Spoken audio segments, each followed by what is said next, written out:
Walau ku hidup bagimu, hatiku tetap menyembahmu. Dunia tak bisa menjauhkanku dari kasih-Mu.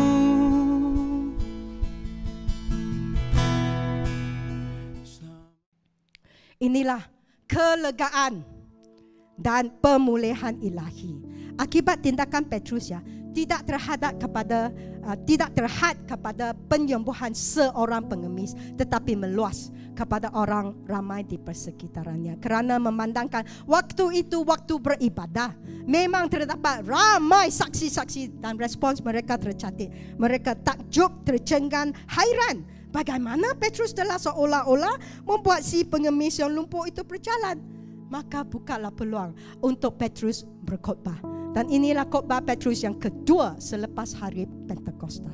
Dalam konteksnya, khotbah ini ditujukan kepada bangsa Yahudi, menunjuk kepada pengenapannya nubuat Nabi mereka tentang Mesias Israel dalam Yesus yang disalibkan dan dibangkitkan hidup. Dan Petrus memberitakan Injil dalam kata-kata Kisah Para Rasul 3:19. Kerana itu sedarlah, bertaubatlah supaya dosamu dihapuskan, agar Tuhan mendatangkan waktu kelegaan dan mengutus Yesus yang dari semula diuntukkan bagimu sebagai Kristus. Dan Kristus itu harus tinggal di syurga sampai waktu pemulihan segala sesuatu. Ayat-ayat ini mengandungi dua janji yang pasti di antara dua detik jangka masa, iaitu dari pengangkatan Yesus ke syurga selepas kebangkitannya dari kubur, sampailah kembalinya untuk kali kedua di akhir zaman. Kelegaan dalam bahasa Inggeris ya, times of refreshing, saat-saat penyegaran. Maksudnya rest atau rehatlah. Gambarkannya air sejuk ya, yang menghilangkan kehausan kita pada hari yang panas.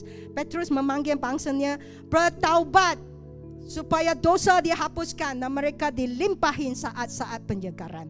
Pertaubatan adalah asas keselamatan dalam Yesus untuk semua yang sanggup menerima air hidup yang menyegarkan. Yang mengerti katakan amin. Karena message ini tidak pernah berubah, tak akan berubah dari dahulu, sekarang dan untuk selama-lamanya. Pertaubatan dan pengampunan hanya dalam Yesus Kristus. Hari ini mungkin ada di antara kita ya, tidak pernah mengalami ataupun sudah lupa ya apa arti kelegaan.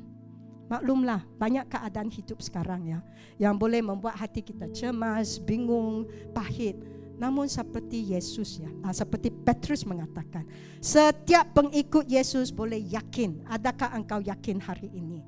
Tuhan mendatangkan saat-saat penyegaran kepada kita melalui Roh Kudus. Kerana kita telah diampuni apabila kita bertaubat. Kita telah memperoleh damai sejahtera Allah yang melampaui segala akal, yang memelihara hati dan pikiran kita dalam Yesus. Walaupun apa yang terjadi di keadaan dunia luar kita. Inilah kelegaan, tidak boleh dirampas daripada kita. Karena kita sudah memperolehi pengampunan dan keselamatan dalam Yesus. Semua yang percaya katakan amin. Dan ditambah lagi atas kelegaan ialah janji yang kedua, pemulihan. Katakan dengan saya, pemulihan. Wow, pemulihan artinya restoration, iaitu maknanya mengembalikan kepada keadaan asal. Seperti manalah kalau kita patah tulang ya, tulang yang terpatah itu dipulihkan kepada keadaan kukuh semula jadinya. Dalam konteks ya, Petrus merujuk waktu ini kepada akhir zaman, yaitu pada hari Tuhan apabila Yesus akan kembali dari syurga untuk mendirikannya kerajaan Allah di atas muka bumi. Maka segala sesuatunya akan dipulihkan kepada kesempurnaan asal. Dan inilah apa yang dipanggil regeneration, regenerasi ciptaan yang dinubuatkan dalam Yesaya 51:3 bahawasanya Tuhan akan menghibur segala reruntuhan. Ia membuat padang gurun seperti Taman Eden yang asal ya, dan padang belantara seperti Taman Tuhan. Kenapa? Pemahaman janji ini begitu penting untuk kita di zaman ini. Kerana pemulihan adalah janji ilahi. Haleluya. Untuk kita yang percaya. Bukan saja kita boleh mengharapkan pemulihan segala sesuatu yang cukup sempurna pada hari Tuhan. Tetapi pemulihan tetap berterusan sekarang. Katakan sekarang. Sesuai dengan nubuat Yoel ya. Yoel 2:25 hingga 26. Aku akan memulihkan kepadamu tahun-tahun yang hasilnya dimakan habis oleh belalang. Maka engkau akan makan banyak-banyak. Jadi kenyang. Engkau akan memuji nama Tuhan Allahmu. Hati saya yakin hari ini ya. Inilah tempat dan masanya. Kita yang percaya ya akan mengalami pemulihan Tuhan. Tapi kita mesti tahu dan sedia untuk menerima. Kalaulah kita perhatikan pengemis dalam kisah 3 itu ya. Sebenarnya dia tidak tahu. Dia tidak sedia pun. Tapi dalam anugerah Tuhan ya, dia dikaruniakan pemulihan yang dia tidak jangka. Dia ada alasan dia tidak kenal Yesus ya. Apa alasan kita? Yang sudah kenal, sudah percaya. Saya ulangi, kita mesti tahu, kita mesti sedia menerima apa yang Tuhan telah curahkan di musim ini. Saya membawa kita ke Yosua 5 ya sebagai rumusan pengajaran in the right place at the right time. Dalam divine alignment ya, penjajaran ilahi. Nah, ingat ya, satu generasi telah mati lepas pusing 40 tahun. Generasi baru yang lahir ini menggantikan mereka, dibesarkan di sana di bawah pimpinan Yosua. Selepas mereka menyeberangi Yordan, mereka disunatkan. Maka firman Tuhan ya dalam Yosua 5:9, hari ini telah ku hapuskan celah Mesir daripadamu. Hari itu juga mereka merayakan Paskah di tempat yang dinamakan Gilgal. Keesokan harinya mereka makan hasil negeri tanah Kanaan. Lalu berhenti penurunan mana dari syurga. Selama 40 tahun mereka hanya tahu rasa apa? Rasa mana. Selama 40 tahun generasi ini tidak mengenal apa itu membajak tanah, menabur benih, tak pernah memegang pisau. Pisau tuayan ya.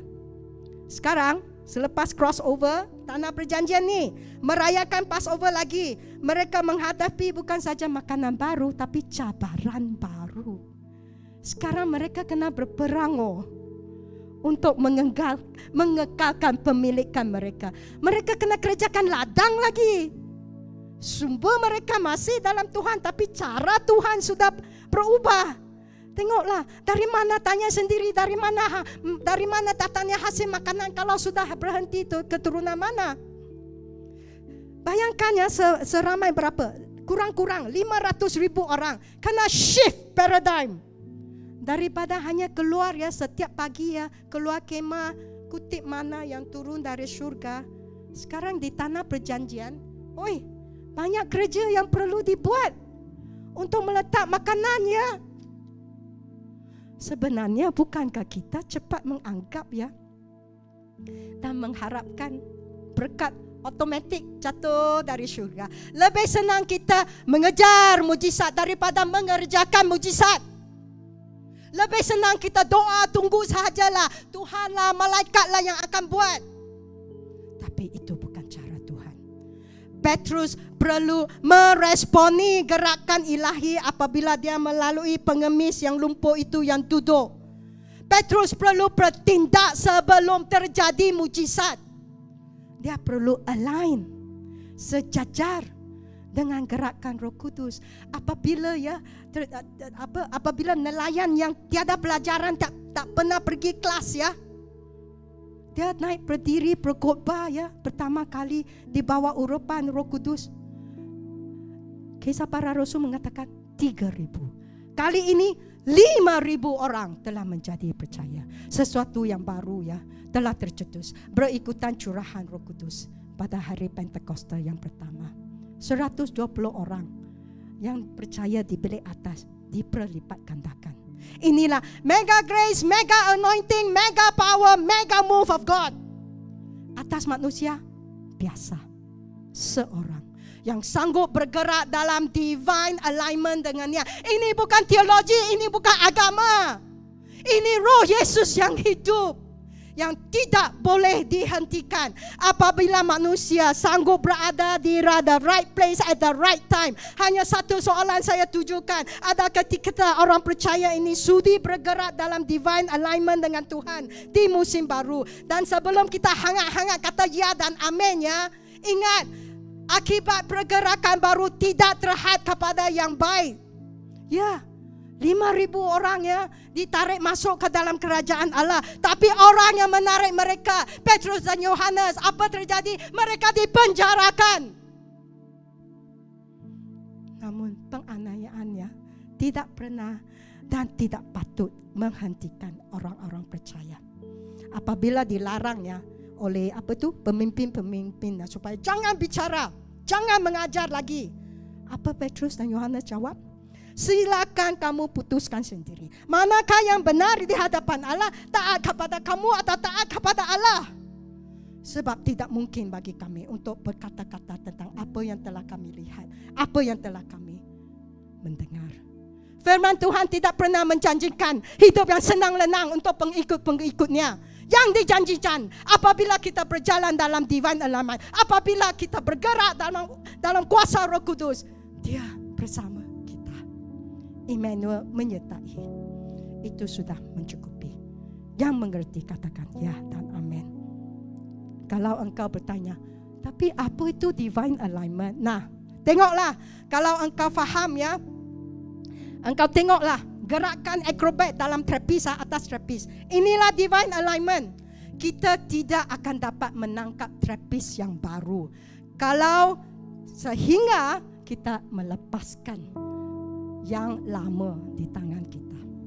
Pergerakan yang lancar perlu timing dan momentum yang tepat. Kalau kita miss ya, orang yang menganyun kepada kita, kita akan jatuh. Atau kita kena tunggu lagi lah. Bila dah anyun sekali lagi kepada kita, kita kena lepas yang lama itu.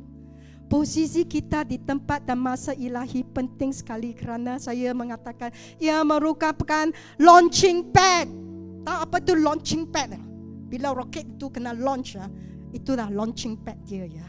Untuk pergerakan Tuhan. Jadi untuk apa? Supaya genaplah nubuat Tuhan Yesus sendiri ya dalam Yohanes 14:12. Apa yang dia kata ya? Aku berkata kepadamu sesungguhnya barang siapa percaya ia akan melakukan juga pekerjaan-pekerjaan yang aku lakukan, bahkan pekerjaan yang lebih besar daripada itu. Saya terkagum, engkau terkagumkah dengan janji firman Tuhan? Apa yang mungkin lebih besar daripada apa yang Tuhan Yesus telah mengerjakan masa dia melayani di bumi selama 3 tahun. Dia membuktikan kuasanya atas alam semula jadi. Apa dia buat? Meredakan badai, angin berlegora, mendaratkan makanan, menyembuhkan semua sakit penyakit, mengusir roh jahat, menghidupkan orang yang mati. Namun firman Tuhan, orang yang percaya akan melakukan bukan saja semua ini ya, tapi lebih besar. Katakan dengan saya, wow. Tidakkah engkau excited nih? Nubuat ini digenapi selepas Roh Kudus tercurah pada Pentakosta pertama. Apa yang terjadi? Ini sedikit saja ya. Bacalah kisah para rasul. Roh Kudus melarikan Filipus. Apa orang panggil kalau engkau tengok wayang gambar apa Star Wars, teleport tahu. Dari tempat ini sudah pergi tempat sana. Karunia roh dicurahkan atas bangsa bukan Yahudi. Orang sakit disembuhkan dengan bayangan. Halo, bayangan. Sapu tangan. Sapu tangan. Kain yang pernah dipakai Paulus melenyapkan penyakit, menghalau roh jahat. Lebih-lebih lagi angel tersebar. Oh, angel tersebar. Katakanlah dengan saya, wow. Hari ini saya akhiri dengan satu galakan. Jangan kita ketinggalan di luar pintu gerbang indah. Ini musim gangguan ilahi ya. Tangan Tuhan terhulur. kepada setiap orang untuk mengangkat kita ya, melangkah masuk ke dalam hadirat-Nya, mengalami transformasi, divine transformation yang total, menikmati kelegaan dan pemulihan ilahi. Jadi marilah kita sejajarkan diri dalam divine alignment dengan Dia untuk mengerjakan yang lebih besar, yang lebih hebat. Untuk apa? Meneruskan apa yang telah bermula pada Pentakosta pertama 2000 tahun dahulu. Kalau ku hidup bagimu, hatiku tetap menyembahmu. Dunia tak bisa menjauhkanku dari kasih-Mu.